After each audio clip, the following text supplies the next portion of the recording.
Hello dear students, ये variable मास का एक प्रॉब्लम है सेंटर ऑफ मास से। अच्छा प्रॉब्लम है, इसको देखें। A cylinder of mass m and radius r moves with constant speed v through a region of space that contains dust particles of mass m which is at rest. There are n number of particles per unit volume. Cylinder moves in a direction perpendicular to its axis. Assume small m is less in comparison to capital M and assume the particles do not interact with each other. All the collisions take place in a perfectly elastic and the surface of the cylinder is smooth.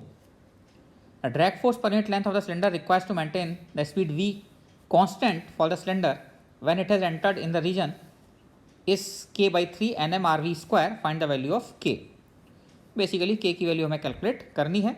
Situation ये है कि ये एक cylinder है, आप देख सकते हैं ये एक्सिस के परपेंडिकुलर v वेलोसिटी से मूव कर रहा है और यहाँ पर 10 पार्टिकल्स फील्ड हैं रूम में, 10 पार्टिकल्स रेस्ट में हैं और यहाँ पर इसमें हर 10 पार्टिकल का मास m है और n number of particles per unit volume यहाँ पर अवेलेबल हैं। तो देखिए ऐसे केस में होगा क्या, जब यहाँ पर मैं एक छोटा एलिमेंट आपको दिखाऊँ, यहाँ पर ये एक थीटा एंगल पर मैं एक छोटा एलिमेंट कंसीडर कर रहा हूँ आर डी थीटा। तो अगर आप सिलेंडर लेंगे तो इस तरीके से आर डी थीटा इसका एक साइड हो जाएगा और एल इसकी दूसरी साइड हो जाएगी।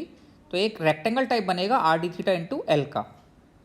तो R D theta into L का ये जो रेक्टेंगल बन रहा है, इस पर अगर हम देखें कि पार्टिकल्स आकर जो हिट करेंगे वो कितना फोर्स लगाएंगे, और ऐसे सारे पार्टिकल्स पर बेसिकली हमें क्या करना होगा, ये हाफ कवर करना होगा।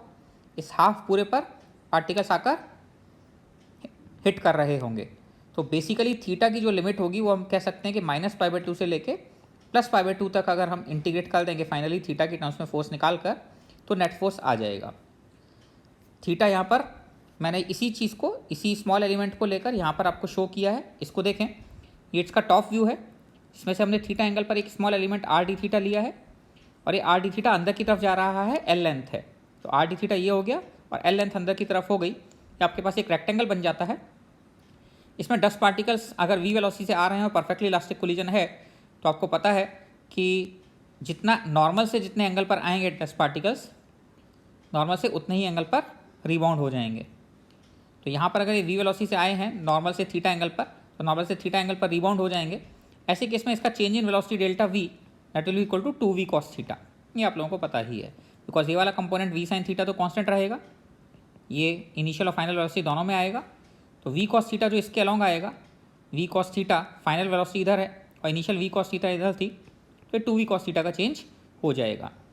फोर्स हमें पता है कि ऐसे केस में जब भी वेरिएबल मास का केस होता है, फोर्स आप हमेशा याद रखिए लगाते हैं FdP/dt that is equal to dm/dt into v final minus v initial, where dm/dt is mass of the charge, mass of these particles per unit time which are hitting, and v final minus v initial is change in velocity.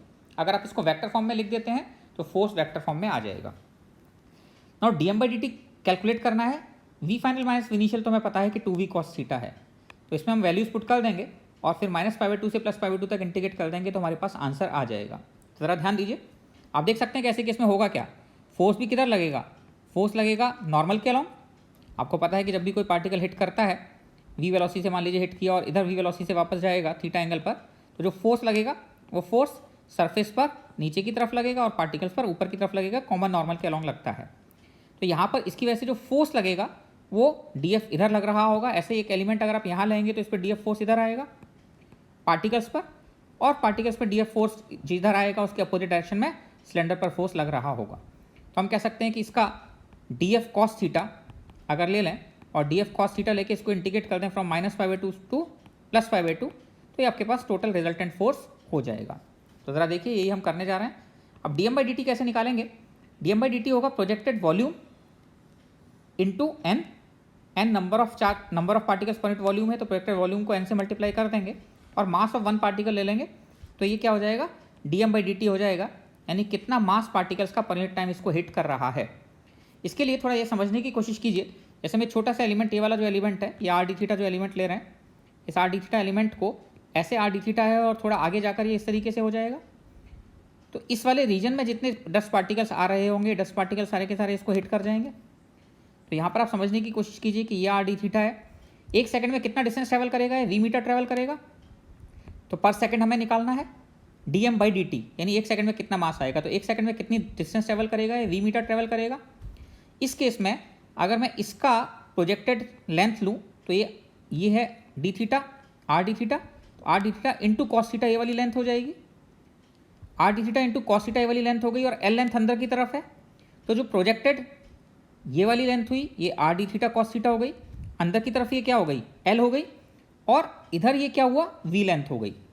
तो कितना volume cover किया, जितने volume के particles इसको hit करेंगे वो आपके पास हो जाता है R D theta cos theta, ये एक लेंथ हो गई, इंटू वी ये दूसरी लेंथ हो गई, और ये एल ये तीसरी लेंथ हो जाती है।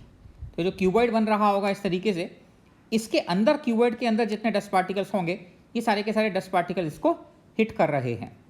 तो यही हमने यहाँ पर ले लिया है। अब देख सकते हैं कि dm/dt कितना हुआ, r D theta cos theta into l into v, ये तो वॉल्यूम हो गया, और n क्या है, number of particles per unit volume, और m है मास ऑफ वन पार्टिकल। तो ये आपके पास dm/dt आ जाता है, delta v two v cos theta है ही। बस ये वैल्यूज़ मैंने यहाँ पर पुट कर दी हैं।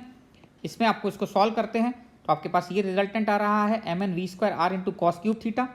कॉस क्यूब थीटा को हम cos C theta equal to 4 cos cube theta minus 3 cos theta से कन्वर्ट कर देते हैं cos C theta plus 3 cos theta by 4। ये वैल्यूज़ यहाँ पर पुट कर देते हैं। एल को हम इधर ले आए बिकॉज हमें फोर्स पर यूनिट लेंथ निकालना था। तो लेंथ अगर नहीं भी गिवन है तो कोई मतलब नहीं है उसका, क्योंकि हमें फोर्स पर यूनिट लेंथ ही कैलकुलेट करना है। और cos C theta plus 3 cos theta from -π/2 to +π/2 इसको सॉल्व कर लेंगे तो आपके पास आंसर आ जाएगा। इसकी वैल्यू -2/3 प्लस 3 × 2 आएगी, और ये आपके पास ये मैथमेटिकल एक्सप्रेशन सॉल्व करने पर 8mn(v²r/3) आ जाएगा। यहाँ पर अगर आप पूछेंगे कि आपको ये दिया गया था, कंपेयर करना था इस वाले रिजल्ट से k/3 nmr(v²), तो इसको कंपेयर करने पर यहाँ पर k की वैल्यू कितनी आ जाती है, k = 8 आ जाता है। तो ये अच्छा प्रॉब्लम है। इस तरह के प्रॉब्लम्स IIT में पूछे भी गए हैं और आगे भी पूछे जाने के चांसेस हैं, हमेशा पूछे जा सकते हैं। तो इस तरह के क्वेश्चंस में थोड़ा सा आपको प्रोजेक्टेड एरिया का कॉन्सेप्ट प्लस किस डायरेक्शन में फोर्स लगेगा, मल्टीपल ऐसी चीज़ें इसमें कवर हो जाती हैं। इवन इन मॉडर्न फिजिक्स आपने ऐसे क्वेश्चंस किए होंगे यहाँ पर कि फोटॉन्स आकर हिट करते हैं किसी सिलेंडर को और फिर फोर्स निकालना होता है, उसमें फोटॉन के मोमेंटम में चेंज लेते हैं। यहाँ पर ये डस्ट पार्टिकल के मोमेंटम में चेंज ले रहे हैं। ओके, तो इसी तरह के प्रॉब्लम जो मॉडर्न फिजिक्स में आएंगे वो भी आप इसी कॉन्सेप्ट से कर सकते हैं। आई होप आपको समझ में आ गया होगा। Enjoy your day.